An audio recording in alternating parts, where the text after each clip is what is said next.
Hi guys, I'm Kasha. Welcome to the channel and welcome as always to our coffee times to discuss movies and horror. And today I bring you my January and February wrap up. It's coffee time. So in January I didn't watch too many movies. I went through a lot through the month of January. Let's just say I didn't start the year on a really good positive note. So I was going through a lot and I was really not in the mood of watching a lot of movies. And most of the movies that I did watch in January I have separate reviews for, so I decided to combine what I watched in January and February together to make this video. As always, I'm gonna go through my list of Letterboxd and see what I watched, what kind of rating I give these movies, and let you guys know if I enjoy them or not overall. Alright, so let's scroll back to January. Like I said, I didn't watch much in January. We did watch Cold Pursuit because, well, my partner loves Liam Neeson.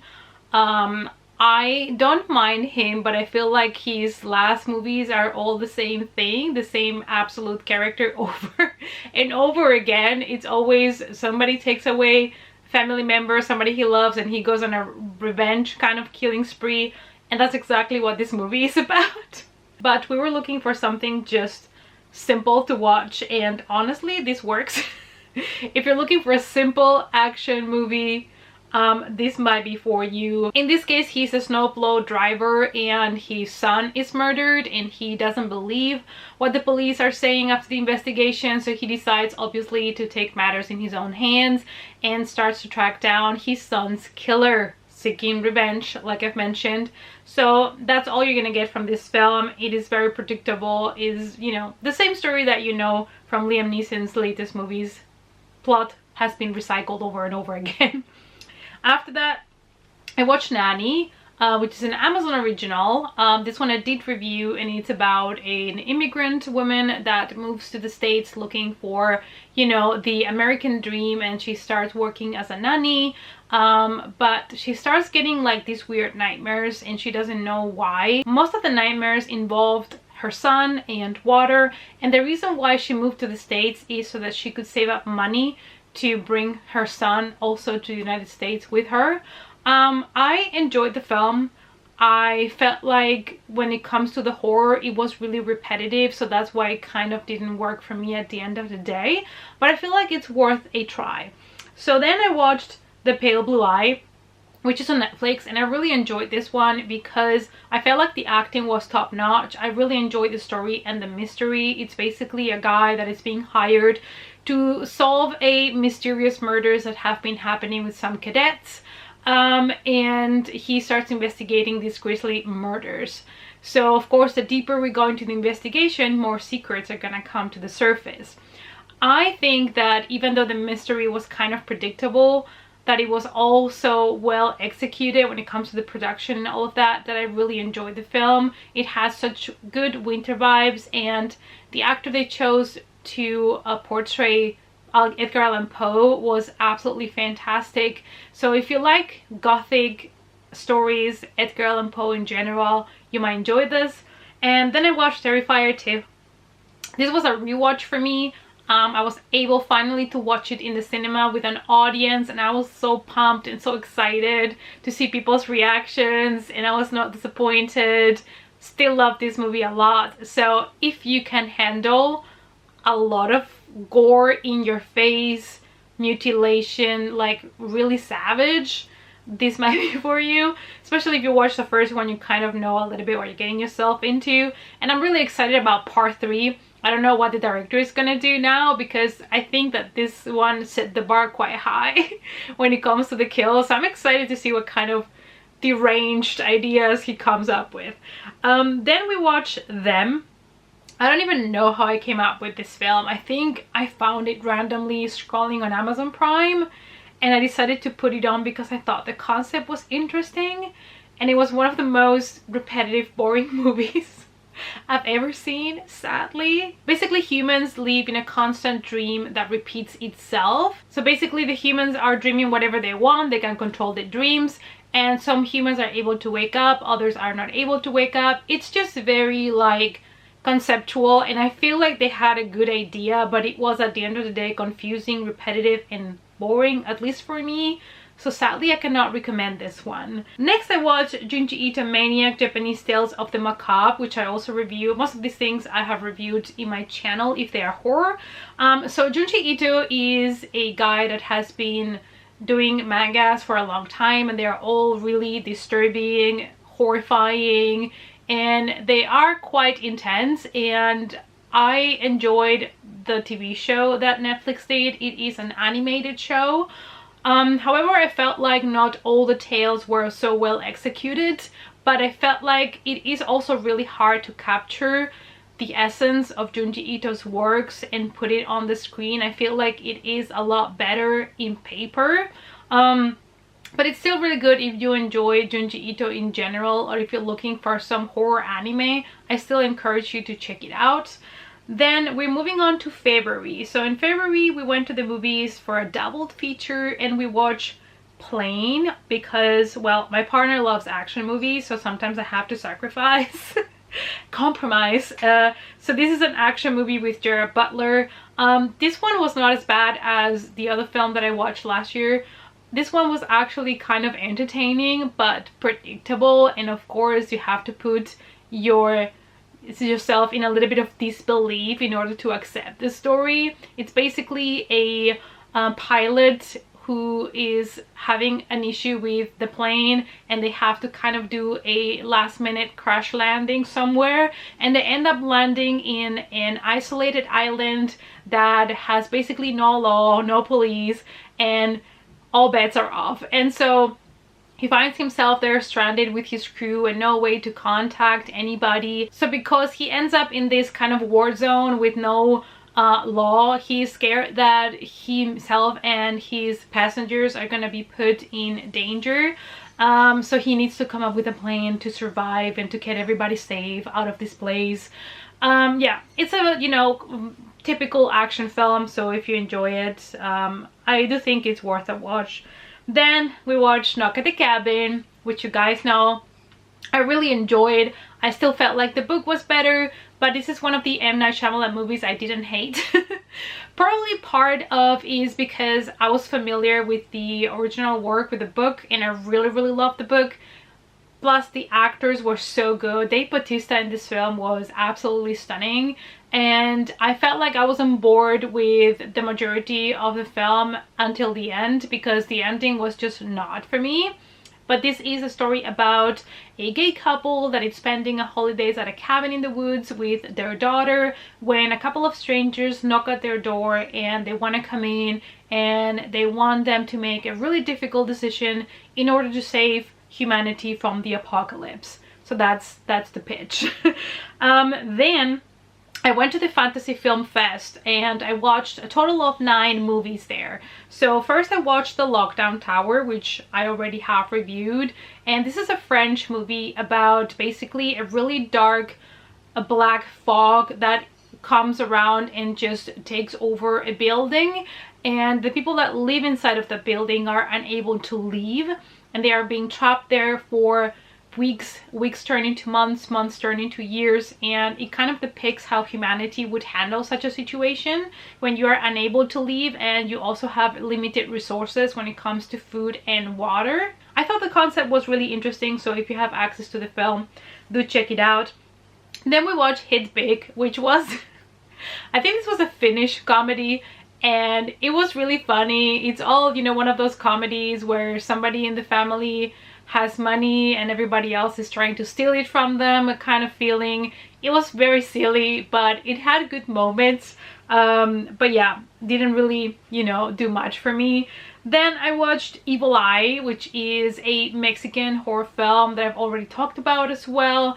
This one is about a family whose younger daughter has a sickness that is kind of rare, and they are so desperate that they fly to Colombia to seek help from the grandmother, because she's supposed to have special ways, magical ways of healing the girl. And so when they get there, the grandmother starts to act really weird and the house seems to be haunted. So it's kind of like your typical haunted story, witch story. It involves witchcraft and stuff like that. I felt like it had good moments, but all in all was very tropey. Then I watched Project Wolf Hunting, which honestly, this is one of the ones that I had the most fun at the festival. This is basically blood splatter galore, and that was the fun part of the movie. The only problem is that when the blood splatter begins, it's just one blood splatter moment after the next one, and at some point it becomes a little bit repetitive, you know what I mean?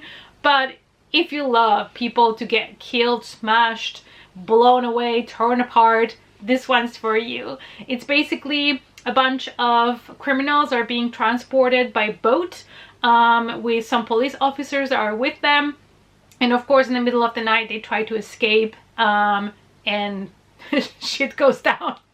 That's all I'm gonna say. But if you love blood splatter movies, you need to check this one. It was a lot of fun. Then I watched Prison 77, which I was really excited about because it's a Spanish movie that is telling a true story of some prisoners in Spain in the 70s. Not much that I have to say about this one. It's about prisoners are trying to escape prison because they think that they have been judged unfairly, and it is more of a drama than anything else. But if you love stories about jail, about prisoners, about all of these things, I think this is a really interesting one to watch. But it is quite slow paced as well, but I really loved it. I enjoyed it a lot. It was one of my favorites from the festival. Then we watched Soft and Quiet, which was kind of surprising for me. I ended up kind of enjoying it a lot more than I expected. So in this movie we follow a group of females that are all of the same kind of ideology. They all have the same ideas. I'm just trying not to spoil the movie for you guys. And then they decide to meet, and after the meeting they decide to go and grab a drink from the store and keep, you know, talking about things and stuff further. And the night takes a turn that nobody expected, and this is a very interesting, I would say, thriller thriller with a twist. Yeah, I would do recommend you guys to check it out because it was quite unexpected and I enjoyed it a lot. Then I watched Satan Slaves to Communion, which I had not seen part one, and I feel like I didn't miss anything, to be honest. It follows a family that has just moved into a big building because they want to be surrounded by people they think that is going to protect them from evil spirits and ghosts and things like that. But obviously nobody can protect you from the evil and the ghost, and the whole building ends up being haunted. And I felt like they did such a good job with the eerie atmosphere. The jump scare landed really well, so I was quite pleasantly surprised by this film, because it's not one of those movies with a big budget, and I feel like they did such a good job with the means that they had.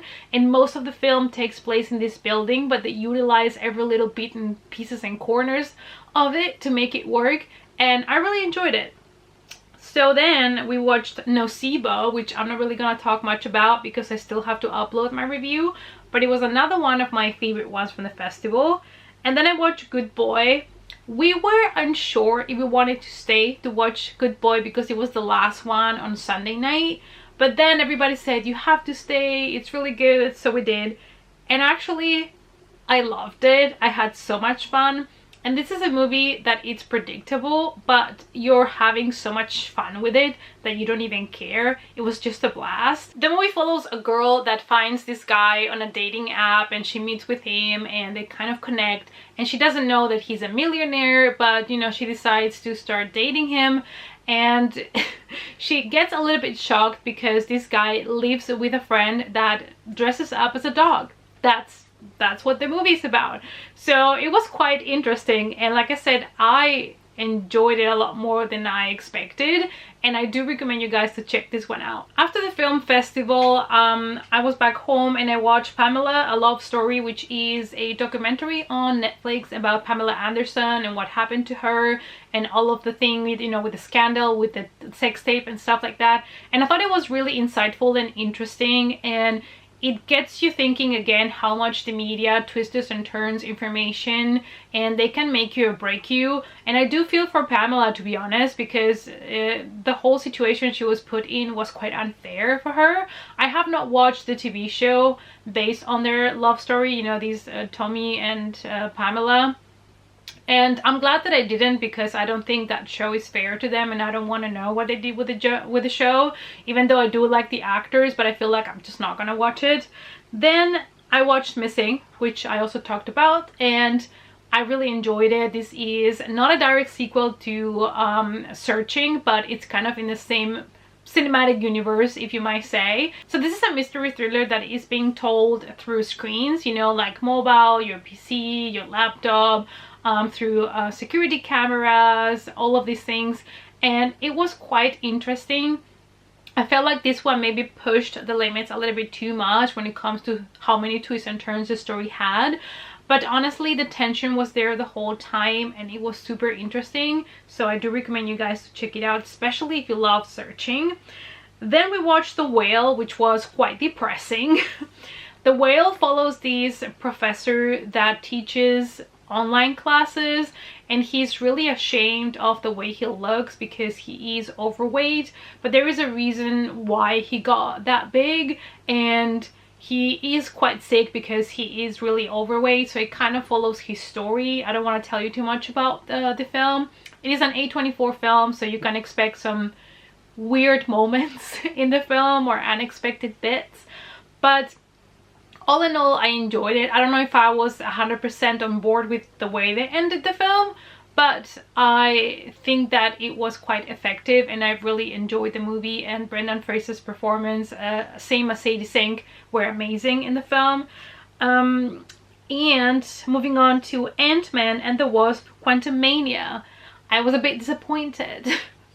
I felt this movie was quite repetitive. The problem with this film honestly was, I think it was nearly 100% green screen and CGI, and that was a lot. Like, it just felt like a CGI fest, green screen everywhere, and I don't know, it makes you detach a little bit from the characters, to be honest. It was okay, but you know, Marvel has been kind of disappointing me lately, so no, nothing new here. Then I watched Bed Rest, which was an interesting film. I posted my review not long ago. I felt like it dealt with amazing topics, you know, about being pregnant and miscarriage and stillborns and things like that, and also kind of took the horror tropes of a haunted house and ghosts, and you know, the woman whose sanity is being questioned, and it had many good things. But when it comes to the horror, I think that it was just so predictable. The jump scares were so predictable, and the horror just didn't work for me. Then I watched The Strays, which I have to say was a big disappointment for me. I don't know if maybe it was just me, but I heard so many people talking about the film that I wanted to check it out. It's actually on Netflix, but it was just a disappointment. I was so bored. I just wanted the movie to end. And even though I thought the ending was fun, I still, you know, kind of give it a high rating, because honestly, I was just not on board. I was kind of bored from the beginning. It is about a woman that has worked really hard to have this privileged life in this good neighborhood, and she has, you know, like a lot of status now, but then two people from her past come back to haunt her. That's basically the pitch. And I just felt like it was a compilation of different films that we've seen before, like a little bit like Get Out, and it was just not well executed. I don't know, it just didn't work for me. If you guys want to give it a chance, you can. It's on Netflix, so you can just stream it. Then let's see, then I watched Winnie the Pooh: Blood and Honey, and I really enjoyed that one. Honestly, I know I gave it a low rating, but I had a blast with that movie, so I would still recommend you guys to go and check it out, because I don't know if the movie knew how bad it was, but it turned into a comedy and it worked. Like, the script was absolutely horrible, the acting was not great, but did I have fun with it? Yes. The kills were great. I love to see Winnie the Pooh, like his mask and everything. That was so cute and adorable, and I love, like I said, the kills, except the CGI blood. That was a big no-no for me. but I had fun, and the whole movie cinema, you know, the whole room was having fun. They were clapping, cheering for the characters, and it was just a fun experience overall. I think if I would have watched this home by myself, I would have been so close to turning it off, because the cringe when it comes to the characters and the script was real. And then obviously Cocaine Bear, that I've just talked about as well on my channel. And this one is a horror comedy done right. Now, am I a huge fan of horror comedies? No, but I can recognize that this is a good horror comedy. It's well executed. You know, the production, the actors were for the most part really good. I felt like the characters worked. The humor worked for a lot of people, not all jokes for me. And they gave people what they wanted. They wanted a bear high on cocaine on a killing spree, and that's actually what you get. And I felt like the horror was done well. The kills were nice, there was a lot of gore, they were all different, so I had a blast with it as well, even though the humor didn't always land. But this is how you do a solid horror comedy. When it comes to TV shows, we are still watching Supernatural. I think we're in season 7, and we're also currently watching The Last of Us, which we're really enjoying. And I also did watch a true crime TV show called How I Caught My Killer. It is available on Disney Plus, and it has a total, I believe, of 9 episodes. And these are all true crime stories. These are real murders that happened, and something from the victim, either a diary, a phone, an app, something that they left behind, helped the police to finally catch their killer. Some of these cases weren't solved for years, and this has been so interesting. I really love this true crime documentary. If you love true crime documentaries and stories, this is a documentary series that you have to watch, because I felt like all cases were really different. They were so interesting. There were so many nice twists and turns to the stories. So I do definitely recommend you guys to check it out. Alright, you guys, so this is everything that I managed to watch in January and February. I know it's not too much, but that is, you know, my honest what I watched. Let me know down below what is the best thing that you watched in February. Let's talk about it down below. And if you're looking for special individual reviews of some of these films, I do have a lot of them on my channel, so you can check them out before you decide if you want to watch the movie or not. Thank you guys, as always, so much for watching. I really appreciate all your support, and I hope to see you all, as always, in our next coffee time. Bye!